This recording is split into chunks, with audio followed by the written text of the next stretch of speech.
اچھا، اب یہ اس کے اندر ایک بہت بڑا اعتراض یہ ہے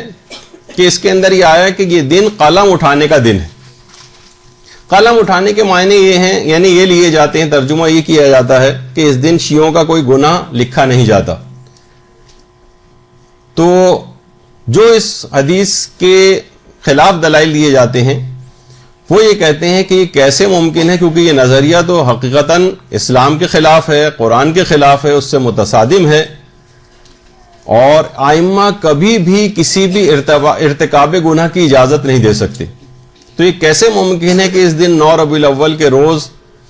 قلم روک لیے جائیں، قلم اٹھا لیے جائیں اور کوئی بھی گناہ نہ لکھا جائے اور انسان کو بالکل آزاد چھوڑ دیا جائے کہ جو چاہے گناہ کرے. اس طور پر یہ پیش کیا جاتا ہے کیونکہ قرآن کے بھی خلاف نظریہ ہے، اسلام کے خلاف ہے، لہٰذا یہ بات قابل قبول نہیں. تو سب سے پہلی بات تو دیکھیے یہ ہے کہ ارتکاب گناہ کی چھٹی تو کوئی بھی نہیں دے سکتا. اور خود آج تک آپ لوگ بھی جو عید مناتے رہے چند ایک سازشی افراد کو چھوڑ کر، کیونکہ ایک صاحب ایسے ذاکر ہیں جو یہیں کراچی کے ہیں اور باقاعدہ وہ چند سال پہلے تک یہ بات کہتے تھے 9 ربیع الاول کے جو پروگراموں میں کہ آج کے دن جو چاہے گناہ کر لو، میں ذمہ دار ہوں، میرے کندھے کے اوپر ہیں سارے گناہ. چند ایک ایسے، ظاہر ہے ایک آدھ افراد کے کہنے سے یہ پوری قوم کے اوپر منطبق نہیں کیا جا سکتا کہ ہم، کیونکہ وہ صاحب اس قسم کی بات کہہ رہے ہیں، کسی بھی شیعہ کے دماغ میں، حتیٰ کہ جو اس دن کوئی گناہ کرتا بھی ہے بالفرض، وہ کبھی یہ سوچ کے نہیں کرتا کیونکہ حدیث میں امام نے کہا ہے کہ آج گناہ نہیں لکھے جاتے، میں اس وجہ سے جان بوجھ کر اس دن گناہ کر رہا ہوں. تو کسی چند ایک افراد کے علاوہ جو کہ اس کے اندر فسق و فجور والے کا مظاہرہ کرتے ہیں یا کچھ حرام کاموں کا ارتکاب کرتے ہیں، ہم ان کو روکیں گے اس بات سے، لیکن اس کی وجہ سے اس بات کو بیس نہیں بنایا جائے گا کہ اس عید کو نہ منایا جائے. کتنی دیکھیے عید، جب آپ کی عید الفطر آتی ہے، رمضان کا کتنا زیادہ تقویٰ اور پریکٹس آپ کو کرائی جاتی ہے 30 کے 30 دنوں میں. تو آپ یہ نہیں کہتے کہ نہیں بھائی کیونکہ اس دن کے اندر خرافات بہت ہو رہے ہیں، اور خود آپ عید کا دن دیکھیں واقعی کہ ایسا لگتا ہے کہ شیطان آج ہی رہا ہوا ہے. بہت سی خواتین کس طرح سے نامحرم چوڑیاں پہننے جاتی ہیں اور شام اور رات سے ہی ٹی وی پہ موسیقی اور گانوں کے پروگرام اور فلمیں وہ شروع ہو جاتی ہیں، اور اگلے دن بھی کیسا فسق و فجور کا عید کا لوگوں کو گزرتا ہے. لیکن آپ اس وجہ سے یہ نہیں کہتے کہ عید کی مخالفت شروع کر دیں کہ آج کا دن روز عید نہیں ہے، اس کو نہیں منایا جائے کیونکہ اس دن فسق و فجور اور خرافات بہت زیادہ ہونے لگے. خرافات کو ہم روکیں گے لیکن عید کے دن کو ویسے ہی منائیں گے. تو یہی والا اصول یہاں پہ بھی چلے گا کہ ہم اس دن کو خوشی کے طور پر منائیں گے، کیونکہ اس کی جو 4 وجوہات جو ابھی آگے سے، ابھی تو ایک وجہ صرف بیان ہوئی ہے، لیکن جو 4 وجوہات ہیں اس کی، اس کے تحت ہم اس کو خوشی کے دن کے طور پر مناتے ہیں. تو وہ افراد کے کوئی بھی شخص یہ نہیں کہتا کہ ہم اس وجہ سے گناہ کر رہے ہیں آج کیونکہ روایت کے اندر ہمیں جو اس کی جو ہے وہ چھوٹ مل گئی ہے اور ہم آج جو چاہیں گناہ کریں کچھ نہیں لکھا جائے گا. تو گناہ کرنے والے بھی اس روایت کو کوئی بیس نہیں بناتے، نہ ان کو یہ چیز پتہ ہے. علماء کے حلقوں میں یقیناً روایتوں کے اوپر بحث بھی ہوتی ہے اور وہاں پر تو بہرحال یہ والا اس جملے سے یہ نتیجہ نکالنا کہ آج کا دن جو ہے وہ اس میں کوئی گناہ نہیں لکھا جاتا، جو چاہے گناہ کرے، اس کے یہ معنی نکالنا کہ اس میں تشویق اور ترغیب دلائی گئی ہے گناہ کی، تو یہ بات صریحاً غلط ہے. اور خود آیت اللہ ناصر مکارم شیرازی جو کہ واقعتاً اس احمد ابن اسحاق کی روایت کو علمی طور پر نہیں مانتے ہیں، وہ بھی یہ بات کہتے ہیں کہ ٹھیک ہے اس روایت کا اعتبار نہیں ہے اور یہ محسوس ہوتا ہے کہ یہ خلاف کتاب خدا ہے، کیونکہ ائمہ معصومین کبھی بھی کسی ارتکاب گناہ کی اجازت نہیں دے سکتے، نہ اس دن نہ اس دن کے علاوہ کسی دن، لیکن برفرض اعتبار، یعنی اگر ہم سمجھیں بھی اس بات کو کہ یہ روایت صحیح اور معتبر ہے، تب بھی اس حدیث کے معنی یہ بنیں گے کہ اگر اس دن کسی سے کوئی لغزش سرزد ہو جائے، یعنی جانے بوجھے سرکشی کیے بغیر اس نے اس سے کوئی گناہ ہو جائے، تو اس دن کی شرف اور عظمت کی وجہ سے پروردگار اس کے گناہ کو معاف کر دے گا، اور یہ اس کے معنی بنیں گے، نہ کہ وہ عمدن اس گناہ سے آلودہ ہو. تو یہ تو دیکھیے خود آیت اللہ ناصر مکارم شیرازی نے بھی اس کا امکان ظاہر کیا کہ اگر یہ روایت معتبر بھی ہو تب بھی اس کی یہ معنی ہرگز نہیں کیے جائیں گے کہ اس دن کھلی چھٹی جو ہے وہ لوگوں کو دی جا رہی. تو دیکھیے بہت سارے گناہ ایسے ہوتے ہیں کہ مثلا نہ چاہتے ہوئے بھی آپ سے ہو جاتے ہیں، نہ چاہتے ہوئے بھی. مثلا تاریخ ہے خمس آ گئی، آپ ذرا غافل ہو گئی، آپ نے نہیں نکالا، 2-4 روز آگے پیچھے ہو گئے جبکہ اسی دن خمس نکالنا چاہیے تھا. کتنی چیزیں ایسی ہیں کہ مثلا آپ کو فجر کی نماز کے لیے اٹھنے کا اہتمام کرنا چاہیے تھا اور آپ نے اہتمام نہیں کیا اور آپ سوتی رہ گئیں، آپ سے گناہ ہو گیا، آپ کو اہتمام کر کے سونا چاہیے تھا۔ کتنی ایسی چیزیں کہ جہاں آپ کو امر بالمعروف و نہی عن المنکر کرنا چاہیے تھا، لیکن آپ مختلف وجوہات سے خاموش رہ جاتی ہیں۔ عذرائے سرکشی، ظلم، اور اس کے طور پر آپ نہیں کر رہی کہ نہیں آپ میں ہر صورت میں پروردگار کے قانون کی مخالفت کروں گی، ایسا نہیں ہوتا، لیکن وہ گناہ پھر بھی آپ سے ہو جاتے ہیں۔ تو وہ اس دن کی عظمت کی وجہ سے پروردگار، اگر یہ والی نیت نہ ہو اور سہواً غفلتاً جو ہے آپ سے گناہ ہو جائے، اس دن خدا اس گناہ کو نہیں لکھے گا، نہ کہ عمدن آپ کوئی گناہ کریں، یہ ہرگز بھی اس کے معنی نہیں۔ تو دیکھیے یہ وجہ ہے کہ اصول کافی کے اندر باقاعدہ چھٹے امام جعفر صادق علیہ الصلوۃ والسلام سے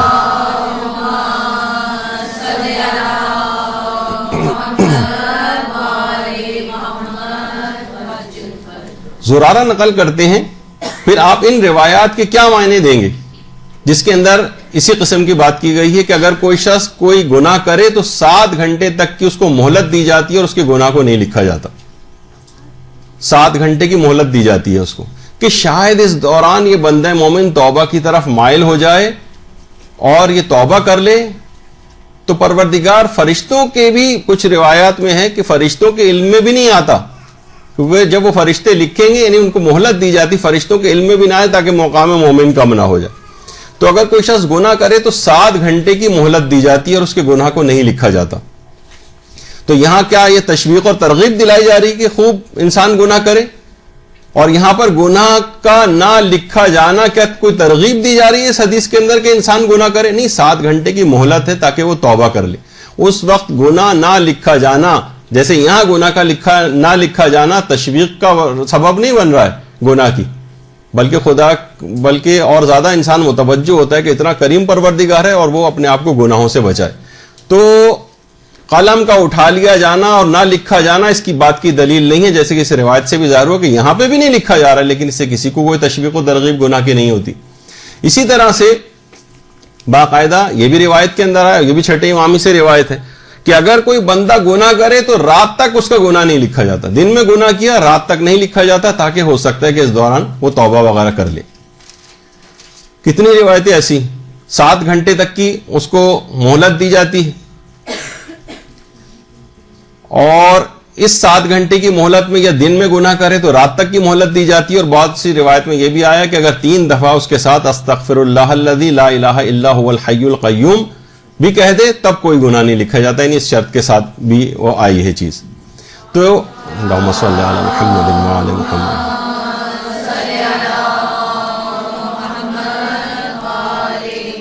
تو علماء فرماتے ہیں کہ ممکن ہے کہ یہاں پر قلم اٹھا لیا جانے سے مراد یہ ہو کہ وہ گناہ نہیں لکھے جاتے اور اس دن کی عظمت کی وجہ سے مہلت دی جاتی ہے تاکہ بندہ مومن توبہ کی طرف مائل ہو جائے اور توبہ کر لے۔ تو یہاں ہو سکتا ہے کہ اس سے مراد یہ ہو کہ اس دن کی شرف اور فضیلت کے باعث مخصوص مدت تک گناہ نہ لکھا جانا مراد ہو۔ تو یہ بھی ایک چیز ہے، یعنی اولاً تو یہ کہ انسان گناہ ہی نہ کرے، اور اگر بالفرض سہواً غفلتاً اس سے گناہ ہو گیا، جیسے میں نے کچھ مثالیں آپ کی خدمت میں عرض کی، تو اس دن کی عظمت کی وجہ سے پروردگار اس کے گناہ کو معاف کر دے گا۔ لوگ یہ کہتے ہیں کہ بھائی یہ تو بہت جرت دلانے والا، زیادہ تر نے یہ اعتراض کیا کہ یہ تو نہ لکھا جانا اس کے معنی کہ جرت دلائی جا رہی کہ انسان جو ہے وہ گناہ کرے، اور اس کے لیے پھر وہ گناہ اس سے متعلق فتاوے بھی لوگ نقل کرنا شروع کر دیتے ہیں کہ جو ظاہر ہے کسی کا بھی عقیدہ نہیں کہ کوئی بھی گناہ کرے اور نہیں لکھا جائے گا۔ تو اگر آپ اس بات پر اعتراض کریں گے کہ اس سے تشویق و ترغیب ہوتی ہے، تو سب سے بڑھ کر اعتراض تو پھر آپ کو شفاعت کے اوپر کرنا پڑے گا،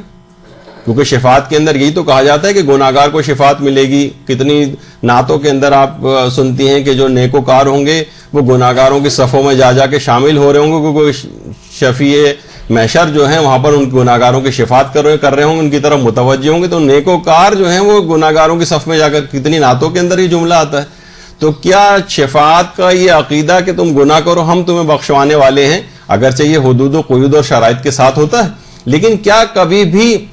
شفاعت کا نظریہ اس بات کا سبب بنتا ہے کہ انسان یہ سوچے کہ بھائی وہ تو شفاعت کرنے والے ہیں تو لہٰذا یہاں خوب گناہ کرو؟ کہ لفظی طور پر تو کہتے ہیں لیکن ہر شخص کو پتا ہے، دل سے کوئی بھی اس بات کو نہیں مانتا ہے. بہت سے لوگ کہتے ہیں کہ اللہ بڑا بخشنے والا ہے، مثلا یہ بہت سے جملے لوگ کہہ دیتے ہیں، لیکن وہ سرسری طور پر ہے، دل سے وہ بھی اس بات کے قائل ہیں کہ نہیں، اس طرح سے نہیں بخشا جا سکتا. یہ کہ لاپرواہی اور غفلت اسے کہا جائے، اس میں انسان سرسری طور پر یہ جملہ کہہ جاتا ہے. ورنہ یہی اعتراض جو آپ اس حدیث کے اوپر اگر کریں گے تو اسی اعتراض کو آپ کو شفاعت کے اوپر بھی کرنا پڑے گا کہ اس سے بھی تشویق و ترغیب بظاہر لگتی نظر آ رہی ہے.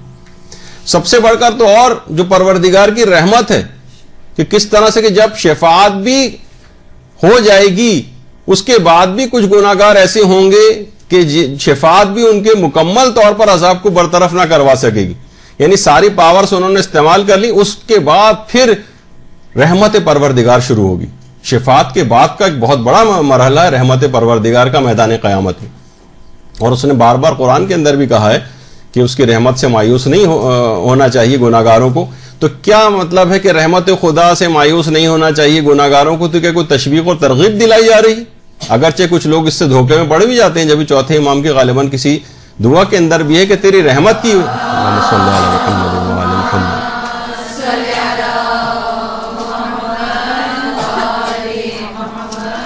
کہ تیری فرت رحمت کی وجہ سے لوگ گناہوں کا ارتکاب کرنے لگتے ہیں. تو بہت سے لوگوں کے اندر یہ چیز آتی ہے، لیکن عام طور پر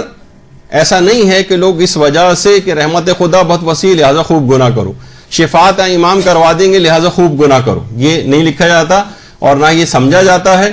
اور گناہگار بھی گناہ کرتے وقت یہ دل سے اس بات کا بہرحال قائل نہیں ہوتا ہے. تو اور آپ نے کبھی بھی آج تک آپ نے دیکھا ہے کہ عید کے دن صدر مملکت کسی بھی جگہ کے وہ خاص طور پر اسلامی ملکوں میں وہ قیدیوں کی سزاؤں کو معافی کا اعلان کرتے ہیں. تو کیا کبھی کوئی اس وجہ سے کسی کو تشویق جرم ہوئی ہے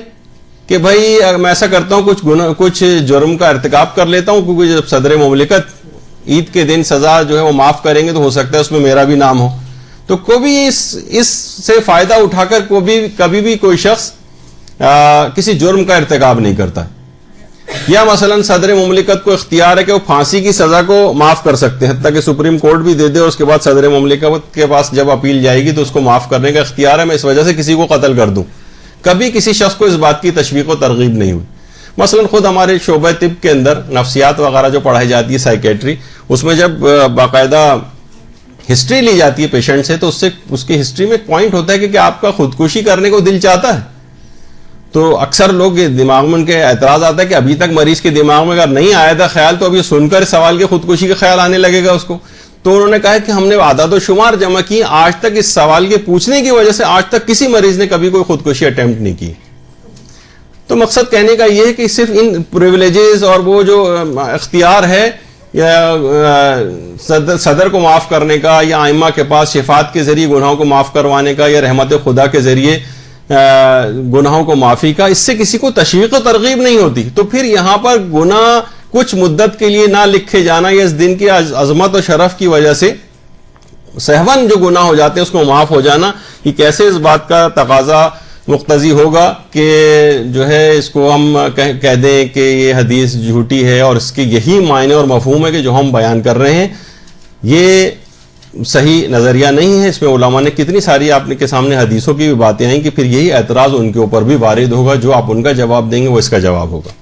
البتہ وہ الگ بات ہے کہ جن کے نزدیک روایت ثابت نہیں ہے تو پھر وہ اس کے جملوں کے اوپر بھی بحث نہیں کریں گے. لیکن اکثر علماء کی ایک اچھی بڑی تعداد جیسے کہ میں نے ذکر کیا وہ اس بات کی قائل ہے اور وہ کہتی ہے کہ اس کے اندر اس سے مراد یہ نہیں ہے قلم کو اٹھانے سے مراد، بلکہ سہون گناہ اگر ہو جائیں تو وہ اس دن قابل معافی ہوتے ہیں اس دن کے شرف اور فضیلت کی وجہ سے. ورنہ پھر اس کو آپ کیا کہیں گے کہ حب علی یاکل الذنوب کما تاکل النار الحطب، علی کی محبت گناہوں کو اس طرح سے کھا جاتی ہے جس طریقے سے آگ سوکھی لکڑی کو کھا جاتی. تو اس کا کیا مطلب ہے کہ انسان محب رہے اور اس کے بعد گناہ بھی کرتا رہے کیونکہ علی کی محبت تو کھاتی چلی جائے گی. تو کیا کبھی آپ اس حدیث کو کبھی اس طور پر کبھی کوئی شخص سوچتا ہے؟ تو پھر یہی اعتراض اس حدیث کے اوپر بھی وارد ہوگا کہ اس میں تو تشویق و ترغیب دلائی گئی ہے کہ آپ بس محبت علی دل کے اندر رکھیں. اب اس کی تفصیل میں تو کوئی نہیں جاتا کہ حدیث کے اس میں جب محبت ہے تو اس محبت کے تقاضے کیا ہوتے ہیں، اس کی نافرمانی نہیں کی جاتی، محبت کرنے والے سے اس کی سیرت کی پیروی کرنے کی کوشش کی جاتی ہے. اس کی تفصیل میں کون جاتا ہے؟ بظاہر تو یہ لگ رہا ہے کہ محبت علی اگر کسی کے دل میں ہے تو وہ گناہوں کو ختم کر دیتی ہے. تو انسان گناہ کرتا جائے، محبت علی ختم کرتی جائے گی، تو اس سے بھی کوئی تشویق و ترغیب نہیں ہوتی کسی کو. اگر اس پہ کوئی اعتراض وارد کرنے لگے اسی انداز کا، تو پھر اس حدیث کے اوپر بھی اس کو یہی والا اعتراض کرنا پڑے گا. اسی طرح سے حاجی کے لیے چھٹے امام فرماتے ہیں کہ حج کرنے والے کے اللہم صلی علی محمد و علی محمد،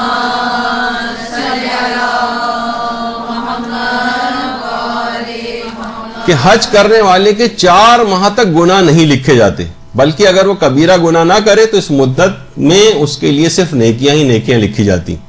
تو نہیں لکھے جاتے سے مراد یہ کہ حاجی اس دوران خود جان بوجھ کر جتنے چاہے گناہ کرتا رہے نہیں لکھے جائیں گے. نہیں، یہ معنی نہیں ہے. حاجی سے بھی واپس آ کر بہت سارے گناہوں کے اندر کچھ گناہ عادتاً ہوتے ہیں، کچھ سہون ہو جاتے ہیں، کچھ غفلت کے اندر ہو جاتے ہیں، کچھ مسئلہ نہ جاننے کی وجہ سے ہو جاتے ہیں، کچھ کم علمی اور لا علمی کی وجہ سے ہو جاتے ہیں. تو اس دوران وہ نہیں لکھے جائیں گے، اور اس کو ایک شرف اور فضیلت رہے گی کہ تم سے اگر اس طرح سہون کچھ ہو جائے. لیکن اگر کوئی شخص دماغ میں لیا ہے کیونکہ حاجی کے گناہ نہیں لکھے جاتے لہٰذا ان 4 مہینے میں مجھے کھلی چھوٹ مل گئی ہے اور میں گناہ کرتا جاؤں، تو یہ اس حدیث کے معنی نہیں ہوں گے. ورنہ اگر وہ اس اعتراض آپ اس حدیث کے اوپر کریں گے کہ گناہ نہیں لکھے جاتے اس وجہ سے اس کو نہیں مانا جا سکتا ہے، خلاف قرآن ہے، تو ان تمام حدیثیں جو آپ کے سامنے ابھی پیش ہوں ان سب کا بھی آپ کو انکار کرنا پڑے گا. تو بہرحال یقیناً اس قسم کا کوئی بھی مفہوم نہ تو کسی نے اس طرح سے کوئی لیا ہے اور نہ سمجھا. یہی وجہ ہے کہ ملا محسن کے فیض کاشانی نے باقاعدہ اس حدیث کی کہ حاجی گناہ نہیں لکھے جاتے اس کی کافی تفصیل اور بحث کے اندر بھی گئے ہیں، لیکن اب اتنا وقت نہیں ہوگا کہ ہم اس کو بیان کریں. پھر ایک اعتراض یہ ہے کہ اس روایت میں اس عید کے متضاد نام آئے ہیں. کہیں آیا کہ اس دن کوئی گناہ نہیں لکھا جائے گا، لوگ اعتراض کرتے ہیں، اور کہیں یہ آیا اسی کے اندر جو نام ابھی آپ نے نام سنے اس کے اندر یہ بھی آیا کہ یہ گناہان کبیرہ سے بچنے کا دن. وہ کہنے ایک طرف تو کہہ رہے ہیں گناہ نہیں لکھا جائے گا یعنی گناہ کرو، اور دوسری طرف یہ کہا جا رہا ہے گناہ کبیرہ سے بچنے کا دن ہے. کہیں یہ کہا جا رہا ہے کہ یہ امر بالمعروف اور نہی عن المنکر کرنے کا دن ہے. تو یہ تو تضاد ہے، اور اس کا تضاد ہی اس بات کا ثبوت ہے کہ حدیث صحیح نہیں. یہ ایک اعتراض کیا جاتا ہے اس میں. تو دیکھیے اول تو یہ تضاد نہیں، بلکہ یہ تو اس سے ثابت ہوتا ہے کہ وہاں گناہ نہ لکھے جانے سے مراد مہلت کا دیا جانا. ورنہ یہ کیسے ممکن ہے کہ اس دن امر بالمعروف اور نہی عن المنکر کر کے انسان گناہوں کو رکواتا ہے نہ کہ تشویق دلواتا ہے. گناہان کبیرہ سے بچنے کا دن ہے، اس کا مطلب ہے کہ وہاں پر جو گناہ نہ لکھے جانے کی بات ہو رہی تھی کہ وہ جان بوجھ کر کیے جانے والے گناہوں کے متعلق بات نہیں تھی. تو یہ روایات کے ناموں سے یہ اس بات کا ثبوت ملتا ہے کہ یہ ٹکراؤ آپس میں نہیں ہے، بلکہ اس کے وہ معنی جو آپ نے سمجھے وہ معنی غلط ہے. ورنہ یہ امر بالمعروف کا دن بھی ہے، نہی عن المنکر کا دن ہے. لوگوں کو گناہوں سے روکیے، واعظ و نصیحت اور ارشاد کیجیے ان کو، گناہان کبیرہ سے خود بھی بچیں، دوسروں کو بھی بچائیں،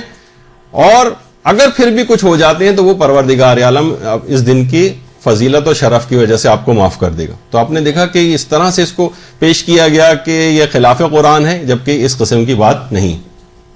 یہ تو ایک وجہ تھی اب تک جو روایت احمد ابن اسحاق جس کے اندر ایک بڑے دشمن اہل بیت کے مارے جانے کے حوالے سے بھی بات تھی، تو اس پہ آپ نے اس کا تھوڑا سا تجزیہ دیکھا.